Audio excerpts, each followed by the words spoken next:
Good morning and welcome to Crime Kitchen. Got a few ingredients there today to knock up a quick meal. Stuff that most people will have in the fridge ready to go, but I've got it today. I've got a bit of ham, bit of onions, mushrooms, a little bit of broth. But to be honest, you can use any substitute for the ham, really, or whatever it takes your fancy. But it goes in with a bit of rice as well a little bit later on. So I'll get going with the cooking there. But one thing from yourself, Andy, that would be really good to discuss is you've been to several emotional cases over the years. I know that, but what particular ones that struck you, and affected you really as an individual? Because I know you're a strong character, but it's got to affect people. The types of things that you've had to deal with over the years. So give us a flavour for some of that. That would be helpful. Yeah, I mean every case is different, especially with you're dealing with people's pain and anguish and obviously death and that. But for me personally, getting called out to infant deaths, cot deaths, babies, young children, when you get in that car, whatever hours it may be, early hours in the morning, you're getting called out, you know that it's going to be very emotional, especially with baby deaths and child deaths. 99.9% of them could be accidental or natural causes, but obviously we're there to investigate. Yeah. But you just know that the likelihood you're going to have parents, family, very emotive. The last thing that, when your child dies in those circumstances is, you want the police all over it. So it is very emotional, and none of them change. And my very last call out was a DI, and I was on call, and I remember telling them, was a baby death, but anyway, that's the time. But I'll talk about a job which was emotive, and you'll see why really. And it came to, it did come to a conclusion, but people could decide themselves whether, how that panned out, and especially for the mom. So we got called. It was about, I suppose, 7 or 8 o'clock in the morning, and the fire brigade had been called out to a fire in around Worcester, and a full-scale fire, house fire. And they got there, the place was well ablaze, smoke and that, and they got the people out. There was 2 adults and 2 children, but the youngest child was just a toddler, probably less than 2. Was walking, and when they went back in for him, sadly he was dead. Trying to get involved, obviously the fire brigade then alert us, and the messages come through. So I go straight to the hospital, because that's where they've taken the baby. Okay. So I'm going to deal with that. The officers send 2 officers down to the scene to make sure that's secure, but obviously the fire brigade is still dacing down. It's still, So what would have been going through your mind then? So you've obviously had a call, and you've gone, and you head into the hospital. You know that there's been an infant involved, and no matter who you are, that affects us all. Yeah. So you're driving there, and things must be going through your mind at that time. But I mean, if your focus is on the job in many ways, but also all the emotions around it. Just put that cover back up. You're right. And every time you get called out to any job, really, your head's spinning. You've got to try and work out what's exactly on it. And of course, my initial hypothesis is that you've got a fire. Yeah, I think we've got a bit of a. It's the baby has died as related to the fire. Yeah. Right. Yeah. And it's I'll just put that on the side there, because it's unfortunately the wind's just blown on it. Yeah. So So my initial brief is fire, house fire. A young child has died, so you initially think that's what's happened in the night. So we get to, but the scene when I get to the A&E department, which was the old Ronkswood back in the day. Well, I set the scene. There was cars and vans, just going to put a little bit of the ham in there. Parked anywhere, just left, abandoned. Yeah. I get into the A&E. Nurses are crying. All the other patients. It's like a war zone. It's just an emotional powder keg. People are crying, and what has happened is the family have turned up, and they've got the baby's body, and they're passing the body around, and it's really, really, as you can imagine. Yeah, I mean, there's all lots of questions to I won't ask them actually around all of that, but yeah. Nurses crying, people crying, and you know what you do. It's there in front of you. I need to get that baby's body. Yeah. I need to. It's a crime scene in effect. I've got to, got to make sure everything's okay. But they, everything, emotions are really high, crying, and the last thing you want to be doing is fighting to try and get a, Anyway, I spot one of the older members of the family, and I sidle over to him, and I talk to him. I said, I've got to have that. You've got to talk to the family. I need to have the body back, the baby. Yeah. And eventually they do after a while, and the baby's given to me. And a lovely little chap, and we settle down, and then we go through a process at the end of trying to investigate. Just put a little bit of broth in at the moment, yeah. Trying to investigate this death and what happened. So we have a post-mortem, and all children's post-mortems at the time were done in. It's all done in Birmingham now, but at the time we did those in Birmingham as well. So the Women's Royal Free Hospital. So we go next day, or maybe I think it's probably the next day. Time we get to the post-mortem, scene's closed, and Home Office a paediatric pathologist can quite quickly say the baby has not died from smoke inhalation, has not died as a result of the fire. Has not died as a result. So we've got now an unexplained death. So there's no, obvious signs of death, but he clearly can say did not die of smoke inhalation. You can tell by the lungs, and So they send off samples for toxicology. Yeah.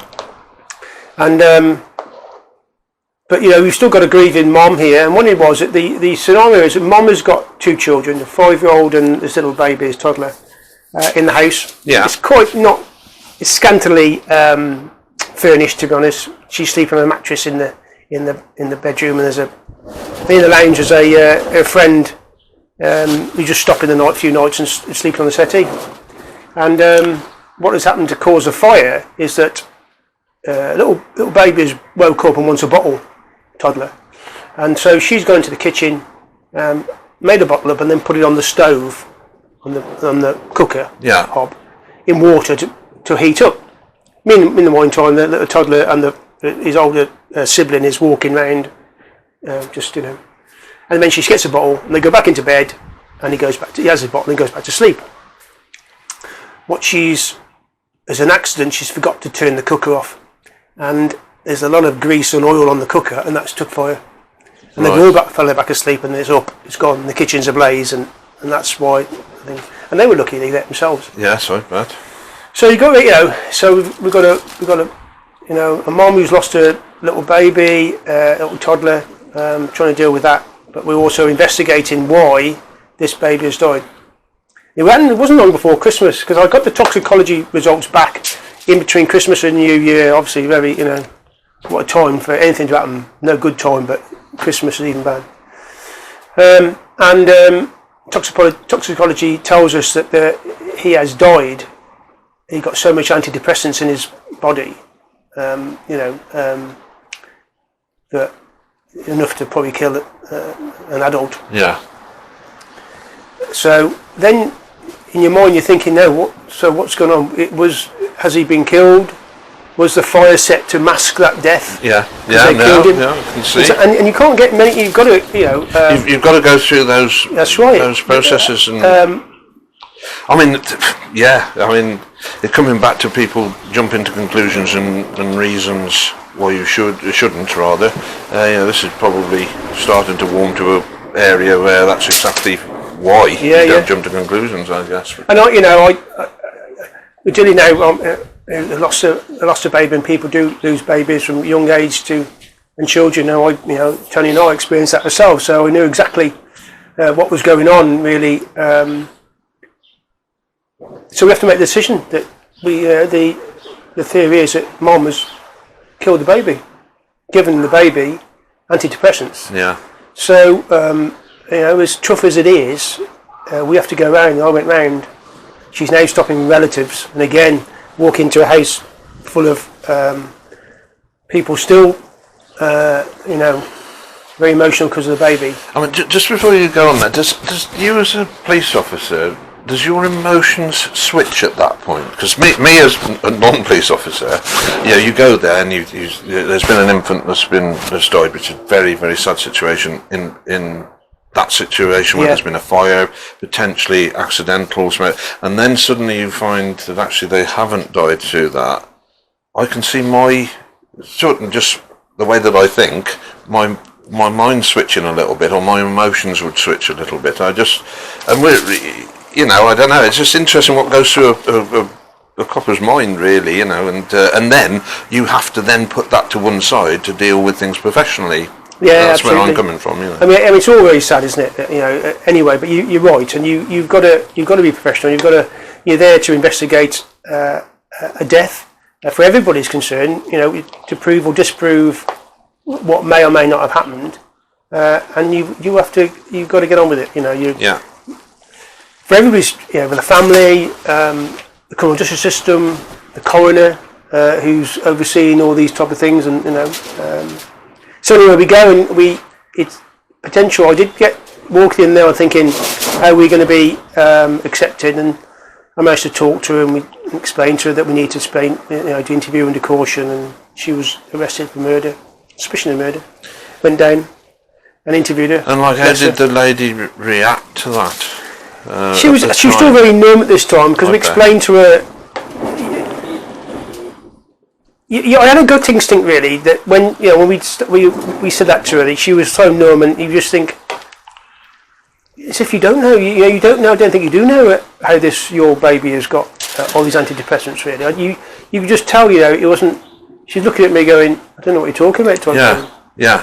Anyway, it transpired when we interviewed her that what has happened, and we eventually find out that the kids have got up, walking around, and the friend, we find out that she has been prescribed antidepressants. Yeah. And she had them in her handbag. And it would appear that because they're in blister packs, so he wouldn't be able to get them out. And but it's probably that his older sibling may have been able to take him out the blister packs. And when we arrested her, we did a full search of the property. And we found the empty blister packs underneath the settee. Yeah. Which obviously we were able to say that's what it was, and that's what killed the lad. Very tragic, accidental. No malice. It's just. So I just put a little bit of rice in now. Tell you, that's smelling good. So very. In all fairness, if there was nothing else that came with that, we were able to show it to everybody, the family and friends, that it wasn't mom. Mom was doing the best she could for her family. Yeah.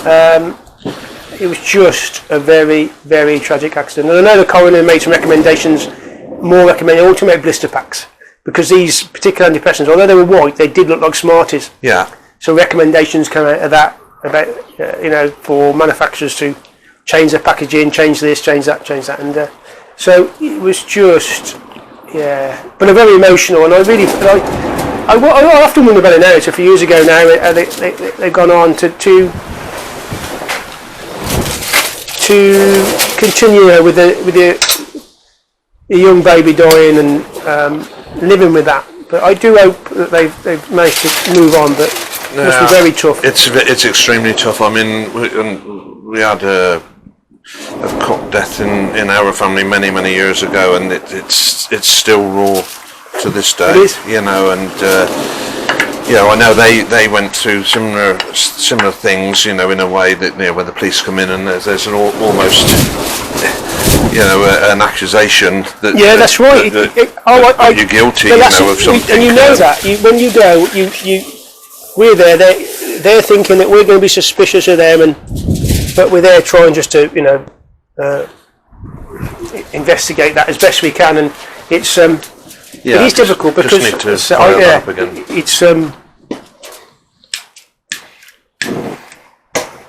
It is, and as I said, they're the ones for me you know, you got to get out and deal with it. But and I'm sure that lots of my colleagues are the same and dealing with them. But I have to say though, the last one I said, my last call out as a DI, I went to one, and it was in Redditch. Yeah. And I have to say that when I first started, we didn't have, but they got something called SUDIC nurses now, sudden unexplained death in children. SUDIC nurse. Right. And this one was absolutely. She came out at the same time, and she was brilliant. So you got somebody with the family as well. I apologise. This happened before, didn't it? When my phone's going off. Oh, we're live. Yeah, we're live. It's me mum. Bless her. This lady was so supportive, because you're there, you know, 2 o'clock in the morning, 3 o'clock in the morning, and it's just you, and you've got, you know, especially that initial call out. But I have to say, this last one, and I was like, I remember thanking and saying, oh, she's brilliant. She, you know, you couldn't do that job. That's your job as SUDIC nurse. So she helped, you know, the families of when children die and that, and she was just lovely. Lovely. I'm quite a tactile person. I'm happy, but it was different. It's different with the cops. You've got to stand back a little bit. But she was there, able to be hands-on with the family, and it was good. I mean, because that case that you were just talking about there, it went from effectively what looked like an accidental situation to a potential murder situation, and then back to an accidental situation. And you put yourself in that family's position, and it must have been awful for them. I mean, it's thinking about it, but of course, on the police force perspective, you've got a duty to get to the bottom of what actually happened, and you did. You know, ultimately, you come out with and found the actual how it all happened. It's still tragic, of course. We can't change what's happened. But we're there to, you know, to try and find the truth. As best that's it, isn't it? And whatever the truth is, and in this case, it's So I think what we've got with this here, it's got a few more minutes to sizzle away and simmer and all of that there. But essentially, this is where we're at with this. What happens is this simmers away now, so you leave it on and let it go, let all of the moisture dissipate, and then towards the end you've got a little bit of cheese. I mean, this is a little bit of like Parmesan cheese that will sprinkle on the top, and along with some like green spring onions, which we put on the top there just to give it that little bit of extra flavour, and it just finishes it off lovely. But it just needs to, the moisture and that needs to dissipate and that before you actually start putting that on and eating it. But dissipate's a big word. It is for me, I don't know where I got that from. I must have swallowed the dictionary this morning. We've got a few minutes. Just to remind people, you know, to email us if you want anything, any questions at all, and that's Crime Kitchens, with an S at the end of the kitchens, one word, at gmail.com. We're more than happy to come out and cook. We've got a massive pans here, some paellas. We've got up to 35 people. Be part of one of our YouTube episodes, ask us questions, have some food for free. We'll come out for free. Just make a donation to our charity, and we're happy to do it. And we really welcome that. We're looking forward to that. We want to go out and do some sort of more sort of pop-up stuff, don't we? And we definitely do, yes, particularly in the summer. Not so much when it's windy and blowy like it is today, but in the summer months we really look forward to getting out into people's gardens when they have friends and family around, tell some stories, cook some nice food, with paella dishes and things like that. We've got some really good, interesting cases come up. You know, I know this was a bit sad today, but it's life. It's you know, that's what police officers have to deal with day in, day out, as best they can, and you know, that's, you know, and I hope I gave a good service, and I'm sure my colleagues, they do. You know, you know, we don't get it right all the time. As an individual, I know you would have put your heart and soul into everything that you did, and to get to the truth. And in that particular case, the truth was what it was, and whilst there was lots of emotions whilst it was going on, it was necessary. To get to you've got to.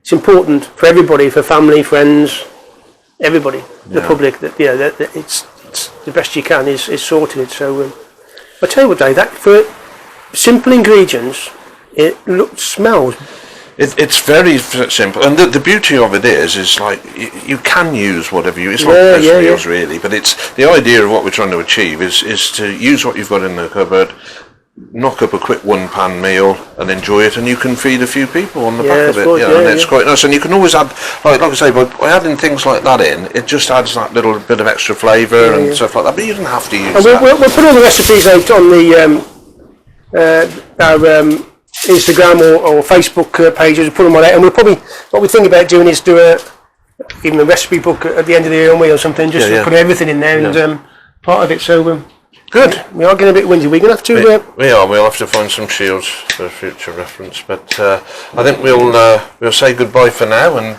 thanks again for watching. So see you next time. Take care. Bye bye. Bye.